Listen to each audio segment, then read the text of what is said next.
I'd like to introduce to you the Deputy Chief of Mission is basically the right-hand man or guy or gal to the ambassador, and the second in command, if you will. And if any of you were at the IKEA opening yesterday, you heard him express a commitment to sustainability and climate issues and demonstrate the leadership not just of IKEA, but of the country of Sweden.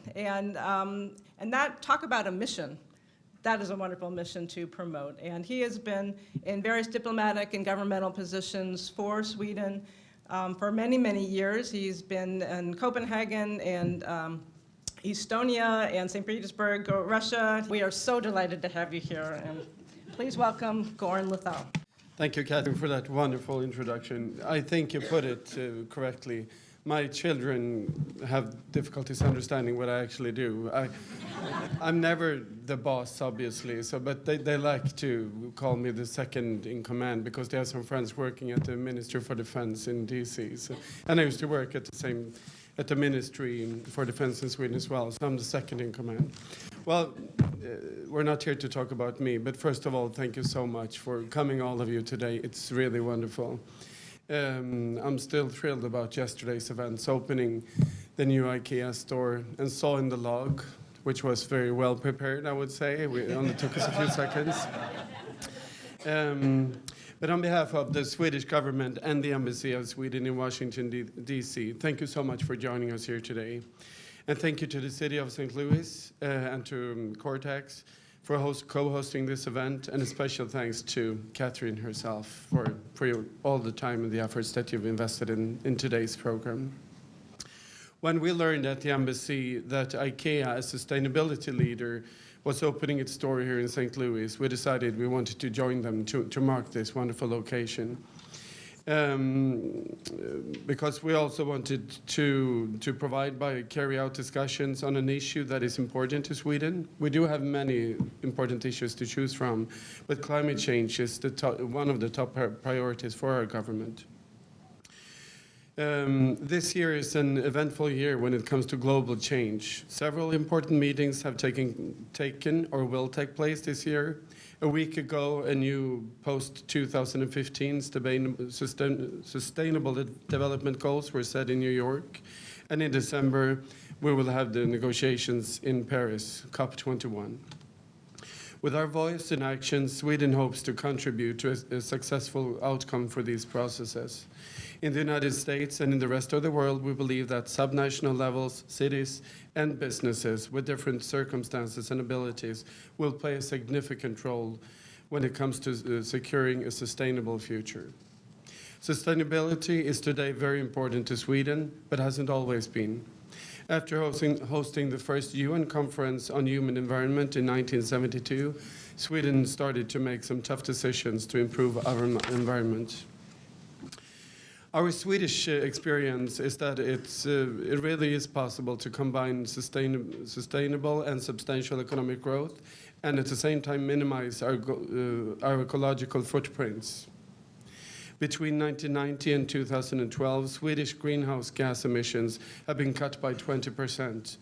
And during the same time, our economy has grown by 60%. We have succeeded in reducing our impact on the climate while increasing our economic performance and competitiveness. The Swedish government has set high ambitions to meet the climate change. Our long-term vision is that Sweden by 2050 will have no net emissions of greenhouse gases. Already today, Sweden benefits from having the highest share of renewable energy in the EU, with over 50% of our energy coming from renewable energy sources. This has been achieved through combining long-term goals and long-term economic incentives. As one of the first countries in the world, we introduced the CO2 tax in the early 1990s. Together with other measures, such as ambitious targets for energy efficiency and renewable energy, we have been able to increase our energy efficiency, lower our carbon emissions, increase renewable energy, and create growth and jobs at the same time. The demand for innovations and technologies with minimal environmental impact is on the increase in both Sweden and the rest of the world. Between 2003 and 2011, the total rise for exports for the Swedish environmental sector was 69%, while the rise for the total Swedish export was 58%. The environmental sector is growing faster than the average. The overarching environmental goal for Sweden says that we, to the next generation, will hand over a society where environmental problems are solved without causing increased environmental and health problems outside of Sweden. This requires action in Sweden and together with other countries. Coordinated international efforts and cooperation will not only decrease emissions, but can also spur investments in low-carbon technologies, energy production and infrastructure, and improve economic performance around the world. At COP21 in Paris, we hopefully will agree on a global, fair, and legally binding climate agreement that over time contributes to keep global warming as far below the 2 degrees as possible. The agreement should place demands on countries and create necessary conditions for other actors to take responsibility when it comes to climate change and to take increasingly more ambitious actions to reduce emissions and contribute to greater resilience against the effects of climate change. Important actions will have to come from the business sector. Both big and small companies have to contribute. On that note, I'm eager to listen to Professor Raven and the speakers from IKEA, Nestlé Purina, and T-Kartor, and their discussions moderated by Professor Hole. Where are you sitting, Mr. Hole? Oh, yeah, that's true. And we will listen to the efforts and thoughts about the urgent issue of climate change and how they all can contribute. Thank you so much, and I look forward to interesting discussions this morning. Thank you. Good morning. It's an honor to be here with all of you this morning, and I thank you so much for coming here, and I would like to thank the arrangers of this forum and the Swedish Embassy and Cortex operations here for the wonderful arrangements. It's truly wonderful to be in St. Louis, and as an IKEA leader, it's the best day of the year when you're able to be part of opening a new store. So yesterday was a fantastic year. It all went very well, and we met a lot of happy customers, and we, of course, hope to be a big part of St. Louis going forward and working with sustainable projects and efforts to make St. Louis better, but also as a leading global home furnishing company, of course, influence in the best possible way.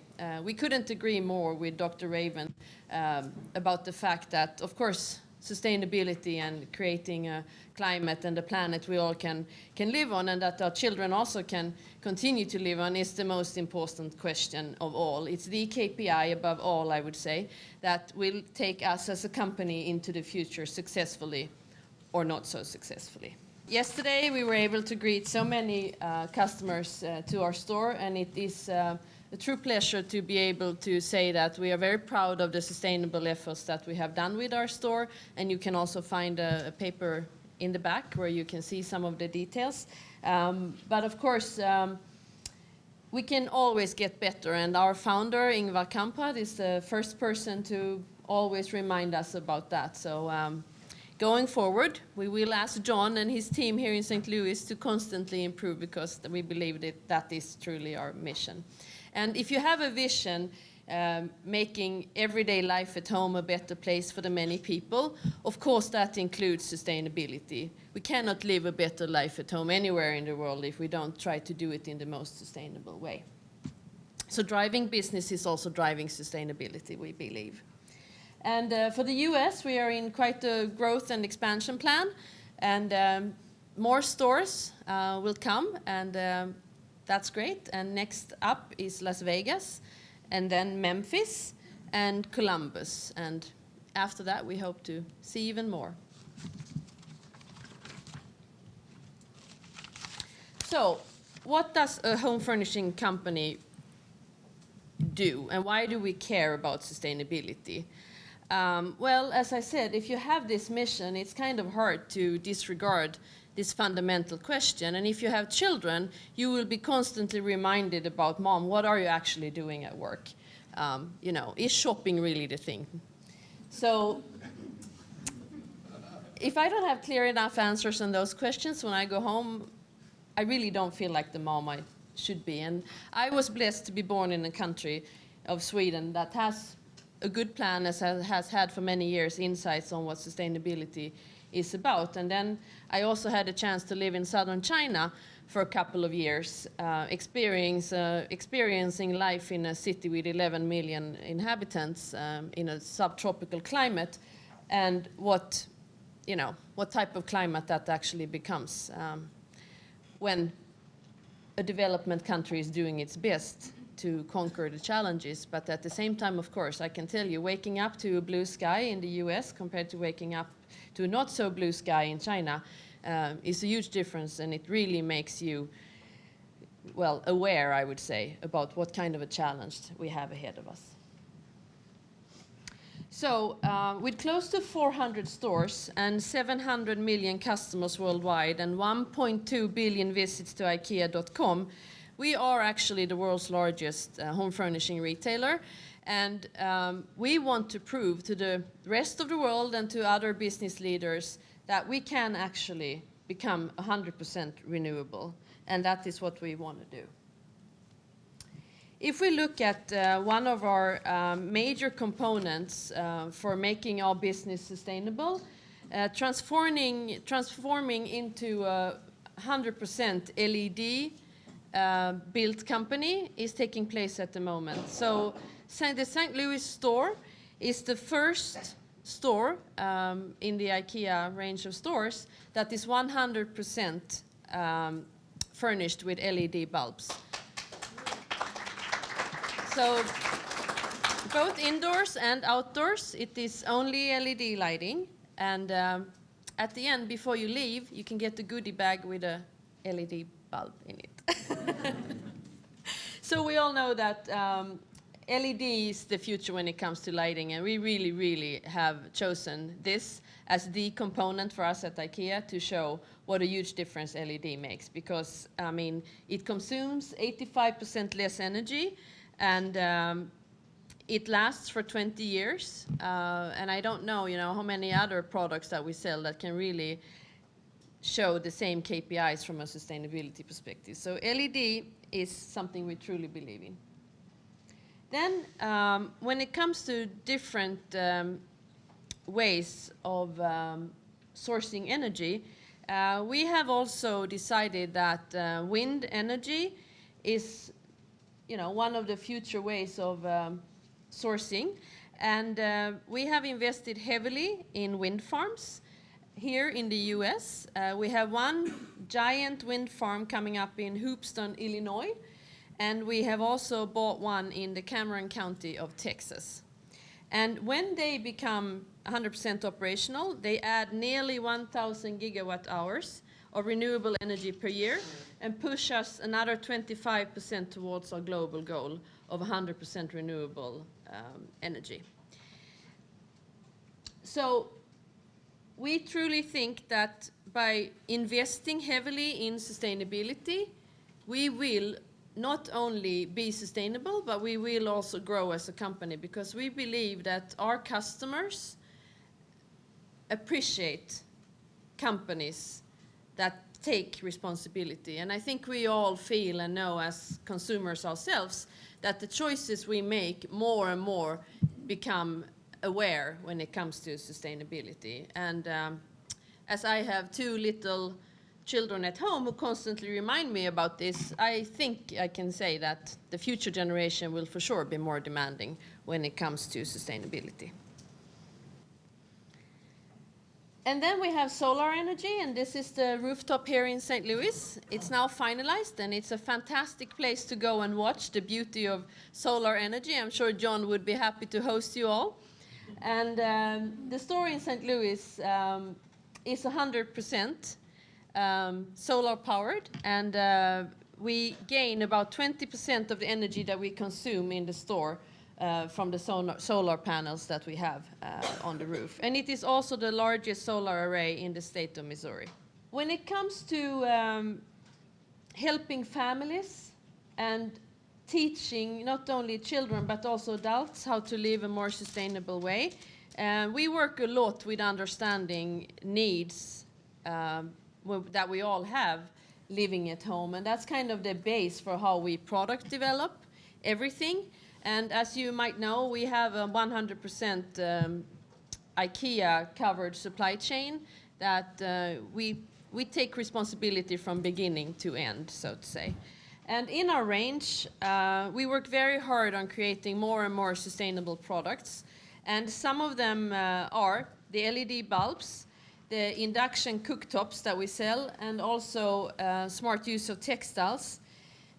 We encourage wasting less food by selling quite a lot of different smart storage containers and things, and also products for preserving food. We also believe in sorting waste, and here in the US you have a little bit of a different way of sorting waste than most European countries at least do, where we have like 10 bins in our kitchens to sort it in. Here we do it in another way, but absolutely to take care of our waste is one of the most important things that we can do for the planet. And also through our IKEA food range, not only in the restaurant, but also in our Swedish food market, you can find quite a lot of organic and ecologically produced products. And then, since we own the whole value chain, for us it is extremely important to make sure that the materials that we use and the suppliers that we use as sustainable materials as possible. And we work very hard with this, and we also realize we cannot do this alone. So when it comes to cotton, for example, we are partners in a huge global Better Cotton project that really aims to make cotton a much more sustainable product. I don't know if you know, but cotton is definitely not very clean if you don't really work with it. And our ambition is to sell only sustainable produced cotton in the coming years. Then when it comes to food, we also have quite an ambitious agenda when it comes to the food that we serve. As you know, we serve a lot of meatballs, and I think it's like a huge export of meatballs from Sweden, because it is mostly Swedish meatballs that actually go out. But we have actually added to the meatball menu both veggie balls and chicken balls this year, and we're very proud to say that, because we all know how we all need to eat less meat, I think. And for us to be able to serve other types of food is fantastic, and they also taste very good. And then when it comes to salmon, we just recently announced that all IKEA seafood will be ASC and MSC certified. And according to ASC and MSC, IKEA is now the food service provider offering the largest variety of certified seafood species to consumers on a global scale. And we think that not only is salmon very tightly connected to our Swedish heritage, but it is also a very good product and a very healthy product. And then this is a picture from yesterday. I think it's a fantastic picture. It shows the big caring heart that we have for everything we do and all of our customers and coworkers.